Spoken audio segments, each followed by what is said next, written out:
മിൽമയുടെ പാല് പ്രോസസ്സിങ്ങിന്റെ first starting point ആണ് നമ്മൾ ഈ കാണുന്നത്.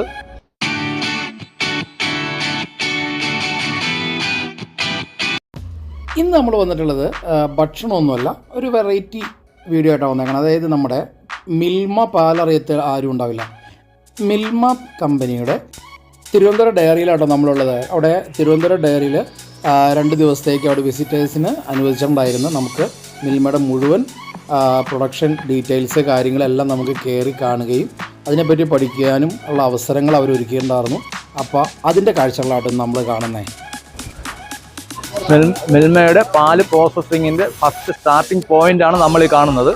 അതായത് നമ്മൾ സംഘങ്ങളിൽ കളക്ട് ചെയ്യുന്ന പാല്, കർഷകരിൽ നിന്ന് കളക്ട് ചെയ്യുന്ന പാല്, അത് കേടുകൂടാതെ അവിടെ BMCC എന്ന് പറയുന്നത് സൂക്ഷിക്കും. കാരണം ഒരു 5 or 6 സംഘങ്ങളിൽ കളക്ട് ചെയ്യുന്ന പാല് ഒന്നിച്ച് ഒരു സൊസൈറ്റികൾ കൊണ്ടുവന്ന് തണുപ്പിച്ച് ചില്ലറിൽ സൂക്ഷിച്ച് വയ്ക്കും.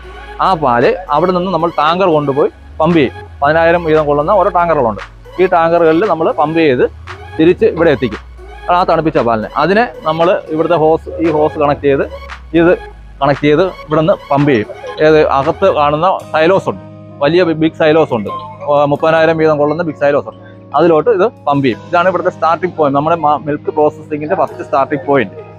ആദ്യം കാണുന്ന 5 എണ്ണം 30,000 വീതം കൊള്ളുന്നതും, അതിനപ്പുറത്ത് കാണുന്ന 2 എണ്ണം 60,000 കൊള്ളുന്നതും, പിന്നെ ഒന്ന് 1,00,000. ഇത്രയാണ് നമ്മളെ കയ്യിലുള്ള സൈലോസ് ഉള്ളത്, പാല് കളക്ട് ചെയ്യുന്ന സൈലോസ്. ഈ മൊത്തം ആദ്യത്തെ 3 എണ്ണത്തിലാണ് നമ്മൾ ഈ ടാങ്കറിൽ നിന്ന് കൊണ്ടുവരുന്ന പാല് പമ്പ് ചെയ്ത് ഫില്ല് ചെയ്യുന്നത്. ആദ്യത്തെ 3 എണ്ണത്തിൽ റാ മിൽക്ക് സ്റ്റോറിംഗ് സൈലോസ് എന്നാണ് പറയുന്നത്. അത് കഴിഞ്ഞിട്ട് അതിനെ പ്രോസസ് ചെയ്യും, പ്ലാന്റിൽ കൊണ്ടുവന്ന് പ്രോസസ് ചെയ്തതിനു ശേഷം പിന്നെ അത് PMS എന്ന് പറയുന്ന അടുത്ത സൈലോസുകൾ സ്റ്റോർ ചെയ്യും. ഇതാണ് അവിടെ നടക്കുന്നത്. ബാക്കി പ്രോസസിംഗ് ഡീറ്റെയിൽസ് അവർക്ക് സാർ പറഞ്ഞു തരും. കാര്യങ്ങൾ ചെറിയൊരു രൂപമാണ് ഇവിടെ നമ്മൾ കൊടുത്തിട്ടുള്ളത്. നമുക്ക് ഇപ്പൊ നിങ്ങൾ ഫ്രണ്ട് വരുമ്പോൾ നിങ്ങൾ കുറെ ടാങ്കറുകളൊക്കെ കണ്ടില്ലേ, ആ ടാങ്കറുകളിലാണ് നമുക്ക് പാല് വരുന്നത്. അത് വരുന്നു എന്ന് പറഞ്ഞു കഴിഞ്ഞാൽ നമുക്കിപ്പോ നമ്മുടെ വീടിന്റെ അടുത്തൊക്കെ ഉണ്ടാവുമല്ലോ, അവർ ആ പാല് എന്ത് ചെയ്യും, വീടിന്റെ അടുത്തുള്ള സൊസൈറ്റികളിൽ ആ പാല് കൊടുക്കും. അവിടെ സൊസൈറ്റികളിൽ കൊടുക്കുന്ന പാല് കുറച്ച് സൊസൈറ്റികളിൽ ഒരുമിച്ച് എന്ത് ചെയ്യും, ഒരുമിച്ച് BMCC എന്ന് പറഞ്ഞൊരു സ്ഥലം ഉണ്ടാവും. ഒരു 5-6 സൊസൈറ്റികളോട് ഒരുമിച്ച് ആ BMCCയിൽ ആ പാല് കൊണ്ടു കൊടുക്കും. അങ്ങനെ അവിടെ അവർ തണുപ്പിച്ചിട്ടായിരിക്കും വെച്ചിട്ടുണ്ടാവുക. ആ തണുപ്പിച്ച് വെച്ചിട്ട പാലിനെ നമ്മളിവിടെ നമ്മുടെ ടാങ്കറുകൾ പോയിട്ട് എടുത്തിട്ട് വരും. അത് ഇൻസുലേറ്റഡ് ടാങ്കറാണ് നമ്മുടെ. അപ്പൊ പാൽ എപ്പോഴും എന്തായിരിക്കും, 4 ഡിഗ്രിയുടെ താഴെ ആയിരിക്കും. അങ്ങനെ ആ വരുന്ന പാലിനെ നമ്മൾ ആദ്യം തന്നെ എന്ത് ചെയ്യും, അതിന് സാമ്പിൾ എടുത്ത് നമ്മൾ ടെസ്റ്റ് ചെയ്യാൻ കൊടുക്കും. അങ്ങനെ ടെസ്റ്റ് ചെയ്യാൻ കൊടുക്കുന്നത് അവിടുന്ന് അവർ അതിന്റെ ടെമ്പറേച്ചറും അസിഡിറ്റിയും എല്ലാം ചെക്ക് ചെയ്യും. അത് ചെക്ക് ചെയ്ത് അത് ഓക്കെ പറയാന്നുണ്ടെങ്കിൽ നമ്മൾ ആ പാലിനെ ആക്സെപ്റ്റ് ചെയ്യും. ആ എടുക്കുന്ന പാലിനെ നമ്മൾ ആദ്യം തന്നെ ഒന്നും കൂടി ചില്ല് ചെയ്യും. ആ ചില്ല് ചെയ്യാന്ന് പറഞ്ഞ പാലിനെ നമ്മൾ 4 ഡിഗ്രി താഴേക്ക് തണുപ്പിക്കും. ആ തണുപ്പിച്ചതിന് ശേഷം നമ്മൾ അതിനെ സ്റ്റോറേജ് ടാങ്കിലേക്ക് മാറ്റും. ഇതാണ് പാലിന്റെ ഒരു സ്റ്റോറേജ് ടാങ്ക്. ഇതെല്ലാം 30,000 അടിയുടെ കപ്പാസിറ്റി ഉള്ളത്. അങ്ങനെ ആ 30,000 കപ്പാസിറ്റി ഉള്ള 3 എണ്ണമാണ് നമുക്ക് ഈ ഡയറിയിലുള്ളത്. അതിന് ആ 30,000 അത് കഴിഞ്ഞാൽ അവർ നമ്മൾ എന്ത് ചെയ്യും, ആ പാലിനെ നമ്മൾ പാസ്ചറൈസ് ചെയ്യാൻ കൊടുക്കും. പാസ്ചറൈസേഷൻ എന്ന് പറഞ്ഞു കഴിഞ്ഞാൽ പാലിലുള്ള കീടാണുക്കളെ കൊല്ലാനുള്ള ഒരു പ്രക്രിയയാണ്. അതെന്ന് പറഞ്ഞു കഴിഞ്ഞാൽ പാലിനെ നമ്മൾ ആദ്യം തന്നെ 72 ഡിഗ്രി ടെമ്പറേച്ചറിലേക്ക് ചൂടാക്കും. അതിന് 15 സെക്കൻഡ് ആ ഒരു ടെമ്പറേച്ചറിൽ കീപ്പ് ചെയ്തിട്ട് എന്ത് ചെയ്യും, ഇമ്മീഡിയറ്റ് ആയിട്ട് അതിന് നമ്മൾ 4 ഡിഗ്രിയുടെ താഴത്തേക്ക് തണുപ്പിക്കും. ആ ഒരു മൊത്തം പ്രോസസ്സിനാണ് നമ്മൾ പാസ്ചറൈസേഷൻ പറയാം. പാസ്ചറൈസേഷൻ ചെയ്ത് കഴിഞ്ഞാൽ പിന്നെ അതിൽ വേറൊരു മൈക്രോ ഓർഗാനിസമോ അല്ലെങ്കിൽ ബാക്ടീരിയസ് അങ്ങനെ ഒന്നുമില്ല, എല്ലാം നശിച്ചു കഴിഞ്ഞു. അങ്ങനെയുള്ള പാലാണ് പാസ്ചറൈസ്ഡ് മിൽക്ക്. ആ പാൽ നമ്മൾ എന്ത് ചെയ്യും, നമുക്ക് വന്ന റോ മിൽക്ക് സ്റ്റോർ ചെയ്യണ പോലെ തന്നെ പാസ്ചറൈസ് ചെയ്ത മിൽക്ക് സ്റ്റോർ ചെയ്യാൻ വേണ്ടിയിട്ട് നമുക്ക് ഇവിടെ സൈലോസ് ഉണ്ട്. ഇവിടെ നമുക്ക് അങ്ങനെയുള്ള 5 സൈലോസാണ് നമുക്ക് ഇവിടെ ഉള്ളത്. 2 എണ്ണം 30,000, 2 എണ്ണം 60,000 ലിറ്റർ, ഒരെണ്ണം 1,00,000 ലിറ്റർ. അങ്ങനെയുള്ള സൈലോസാണ് നമുക്ക് ഇവിടെ ഉള്ളത്. ആ സൈലോസിൽ വെച്ച് കഴിഞ്ഞാൽ അവിടെ പിന്നെ നമ്മൾ എന്ത് ചെയ്യും, വീണ്ടും നമ്മൾ ലാബിൽ ടെസ്റ്റ് ചെയ്യാൻ കൊടുക്കും. ആ രണ്ടാമത്തെ ടെസ്റ്റിംഗ് എന്താണെന്ന് വെച്ചാൽ ഇപ്പൊ പാസ്ചറൈസേഷൻ മര്യാദയ്ക്കാണോ നടന്നത്, അല്ലെങ്കിൽ അതിൽ നമ്മൾ പറയുന്ന സ്റ്റാൻഡേർഡ് ആ പാലിനുണ്ടോ, അതെല്ലാം ഓക്കെ ആണെന്നുണ്ടെങ്കിൽ ലാബിൽ നിന്ന് എന്ത് പറയും, അവർ ആ പാല് പാക്ക് ചെയ്യാൻ കൊടുത്തോളാൻ പറയും. അങ്ങനെ നമുക്ക് അവിടെ രണ്ടാമത് ഓക്കെ കിട്ടുന്ന പാലിന് നമ്മൾ എന്ത് ചെയ്യും, പാക്ക് ചെയ്യാൻ വേണ്ടി കൊടുക്കും.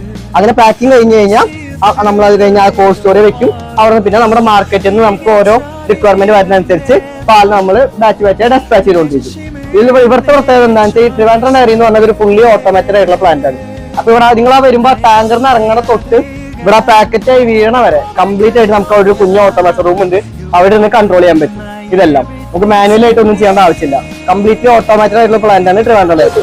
അതായത് സൊസൈറ്റികളിൽ പാല് കർഷകൻ കൊടുക്കും. അപ്പൊ അവിടെ നിന്ന് കളക്ട് ചെയ്യുന്ന പാല് ചില്ലിംഗ് സെന്ററുകളിൽ പോയി ഒരു 5-6 സൊസൈറ്റികൾക്ക് ഒരു ചില്ലിംഗ് സെന്റർ ഉണ്ട്. അവിടെ നിന്ന് ടാങ്കറിൽ പാല് കളക്ട് ചെയ്യും. കളക്ട് ചെയ്ത പാല് നേരെ മിൽമയിലോട്ട് കൊണ്ടുവരും.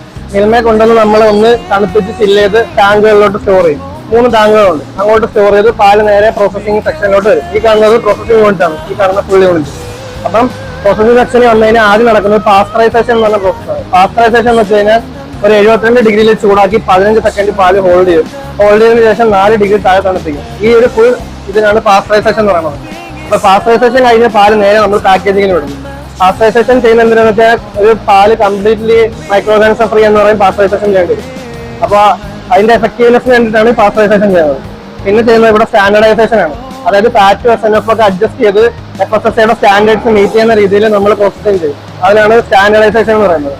ഈ ഒരു ഫുൾ യൂണിറ്റ് കഴിയുമ്പോൾ പ്രോസസ്സിംഗ് കഴിഞ്ഞ് നേരെ നമ്മൾ സ്റ്റോറേജിന് പോയി അവിടുന്ന് പാക്കിങ്ങിന് പാലും.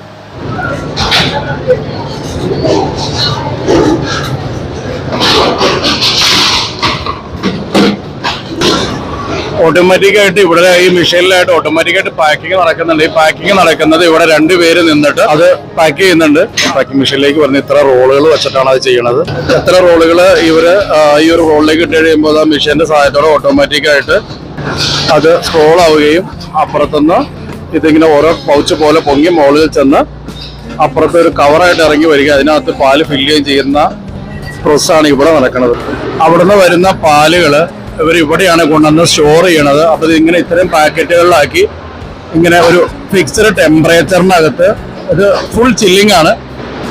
അപ്പോൾ ഇതാണ് മിൽമയുടെ പാലിന്റെ പ്രോസസ്സിംഗ് യൂണിറ്റ്. അപ്പോൾ ഇങ്ങനെയാണ് മിൽമ പാക്കറ്റ് പാലായി പുറത്തേക്ക് വരുന്നത്. നമ്മൾ തുടക്കം മുതൽ പാക്കിങ് വരെ നമ്മളിപ്പോൾ കണ്ടു കഴിഞ്ഞു.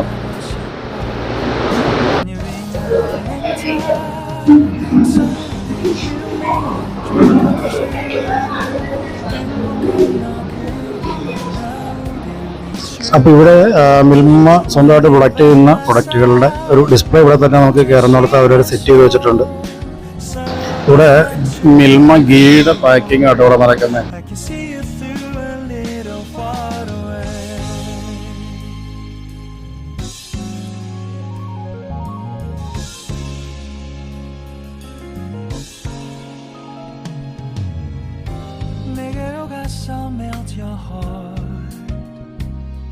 조금 서툴지만 이해해줄래.